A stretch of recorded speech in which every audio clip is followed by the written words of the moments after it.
And so we have to get two aspects in when we're answering this question. One is science, and one is philosophy. If you say we know that life begins at the moment of conception, you're halfway there.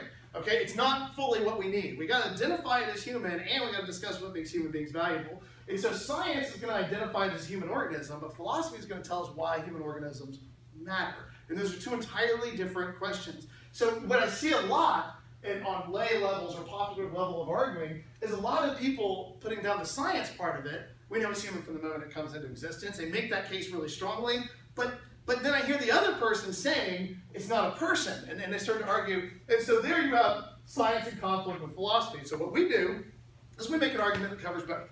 All right, so here's the science part of it. The science of embryology tells us that after the completion of the fertilization process, the unborn are distinct, living, and whole human beings.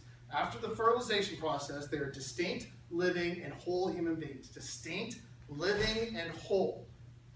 After the fertilization process. So what we have are distinct beings. They are unlike any cell in the body of their mother or their father, even when they are a single-celled organism. They are acting as a independent. They are living. They have metabolism right from the outset. Their early energy source is the mitochondrial DNA they get from their mother, but they're using it to fuel their development. The first thing that they do, by the way, is a protective action. We'll get to that in a second. They have metabolism, they have cellular reproduction, which means they're growing.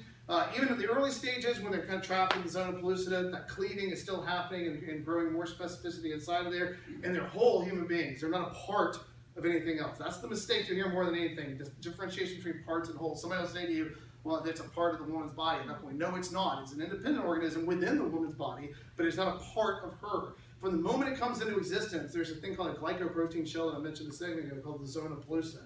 It hardens. It's the first thing that happens. The reason that happens is because the woman's body at that point represents a risk to it. So does all the sperm left in there. It represents a risk to its development. The second one sperm gets in there and the fertilization process begins, that life goes boom and it hardens the shell around it because it can't let any more sperm in and it can't let the woman's any kind of immune response from the woman bother it at that point.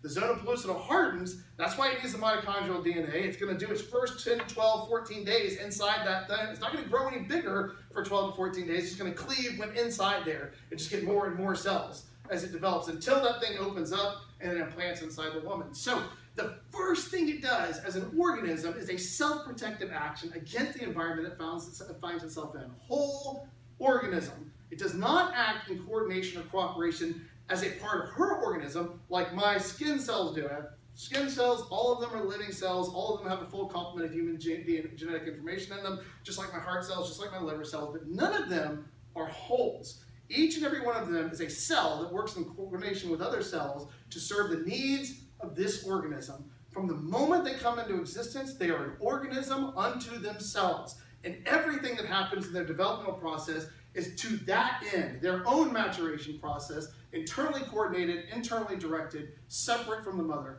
from the moment it comes into existence. Whole, distinct, and living. Distinct, whole, living, living, distinct, whole. All of that from the moment it comes into existence. And there are very few people on the pro-choice side that will argue against what I just said. The overwhelming majority, as a matter of fact, I know of one serious, sophisticated pro-choice philosopher that ever actively argued against this position. He was a guy by the name of Dean Stretton. He was a man to be respected for his mental abilities. He's over there in Australia, a philosopher out of Australia. He argued against that. He's the only one that I know. Here's a quote from Peter Singer, who is one of the most famous pro-choice ethicists on the planet. In his book, Practical Ethics, he says it is possible to give human being a precise meaning. We can use it as equivalent to a member of the species Homo sapiens. Whether a being is a member of a given species is something that can be determined scientifically by an examination of the nature of the chromosomes in the cells of living organisms. In this sense, there is no doubt that from the first moments of its existence, an embryo conceived from human sperm and eggs is a human being. Dr. Mitchell Matthews Roth, testifying before the Harvard Medical School, for U.S. Senate Judiciary as a member of Harvard Medical School, said, so therefore it is scientifically correct to say that an individual human life begins at conception when egg and sperm join to form the zygote, and this developing human always is a member of our species in all stages of its life. I am burdened with quotes from embryology textbooks affirming this over and over again. I'm burdened with quotes from pro-choice philosophers and pro-choice advocates, all of them affirming what I just said. As a matter of fact, it's so easy to understand that my son, who's 15 now, now he's like, I think he's like 6'1", 180-something pounds, and 15 years old. But when he was 10, we were all sitting around the table, and it was my 10-year-old son, my 8-year-old daughter, my 4-year-old daughter, my wife and I, and in the middle of dinner, all of a sudden Peyton looks up and he says, "Hey Mom, did you know that inside the man's body there's a cell called a sperm?" And like dinner just stops. And Tracy's looking at me like somehow my fault. And he said, inside the woman's body there's a cell called an egg. And then he actually puts his fingers up like this and starts moving them closer together, which is weird. And he's like, and when those two things get together, boom, that's where human life comes from. And my wife very calmly looks at him and says, "Yes, I did know that, Peyton, but how do you know that right now?" And he said, "Well, I was in Daddy's study area, and there was this book called an anatomy book on the shelf, and I pulled that out and started reading it." He was like, "There was just some fascinating stuff in that book." And he said, "I read that." And I guess you could sense there was some tension at the table. He's like, "I don't want you guys to worry about it because it only happens like once a month or something, so it's not happening all the time." It's like, I'm not really clear on it. But, my wife's like, "Ooh, I was worried about getting spontaneously pregnant for a second there, but you somehow at ease, Peyton." So my son immediately understands what I just told you. Whole distinct living from the moment come into existence. That's the scientific case. And we appeal to the science of embryology. That's important. Because there will be people in other fields of science that will to try to speak as if they were informed on this particular area. Biologists, a guy by the name of P.Z. Myers, will say stuff like, "Well, life begets life begets life." It doesn't make any sense to say when life begins. Because it just is a flow of life, and that's a weird question. A couple other guys have said the same thing. What's most important to recognize is that embryologists, who are the field of scientists who are tasked with determining when a new organism comes into existence, all agree with what I just said. And the other people who disagree, they're just disagreeing because they have a PhD next to their name and they think they can jump into this pool and flash their credentials and say stuff that everybody else that actually has studied this disagrees with. So you be mindful of that. If a scientist stood in front of you and said, "Well, I am an earth science major and I happen to know that we don't know when life begins," like, well, then you're at odds with embryology textbooks who are actually the scientists tasked with figuring this sort of thing out. We know from the moment it comes into existence, it's whole, distinct, and living. Now, one thing before we move on that I will say, there's a difference between constructed things and developing things. This bad boy right here, my MacBook Air, this is a built or constructed thing. This lovely building we find ourselves in is a built and constructed thing. You and I, and all human life, and all animal life as well, and plant life, we're all developing things. That's an important distinction. Because a developing thing is what it is from the beginning, and the things that you see about it are expressions of information that already existed within it.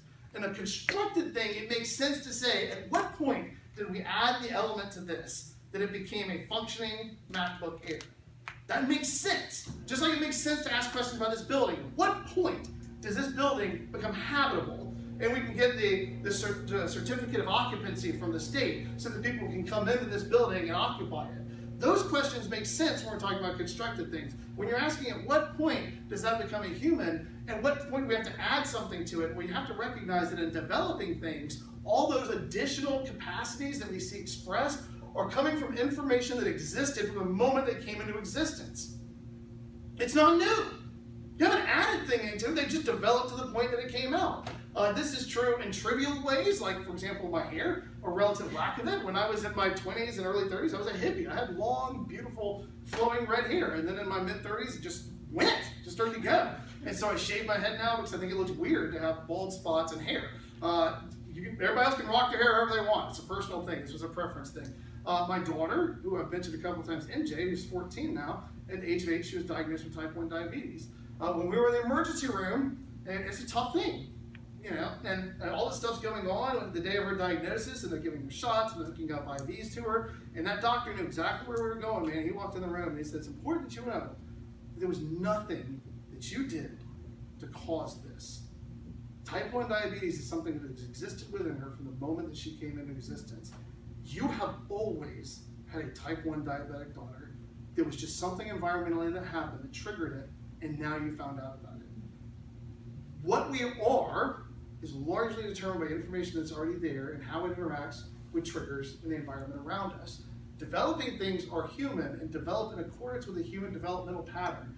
to such specificity that we can look for tiny details in the unborn and say, we expect them to be this big. If they're not big, we're not seeing this thing, then that means they're not where they ought to be. And we have charts and graphs and all of this accumulated from years of being able to calculate how a human being develops and exactly what we should be seeing at that particular stage of development. Built things, we're adding things from the outside. Developing things, it all comes from the inside. So to say it's not a human yet is nonsense. It just didn't have those qualities that you were looking for yet, but they were coming. It's one of the things I ask audiences all the time when they say, well, they don't have them yet. And I ask the question back, and why will they never get them? Answer that for me. Why will they forever be absent of those capacities or qualities? Because you will kill them before they get them. It's not that they're not coming. It's not that they're not there. It's that you are going to interject yourself into their life pattern and destroy them before they have the chance to develop them. You cannot blame them for not being there when you are the reason that they have ceased to exist. So the constructed things and developmental things are different. All right, so that's science. Yes, ma'am.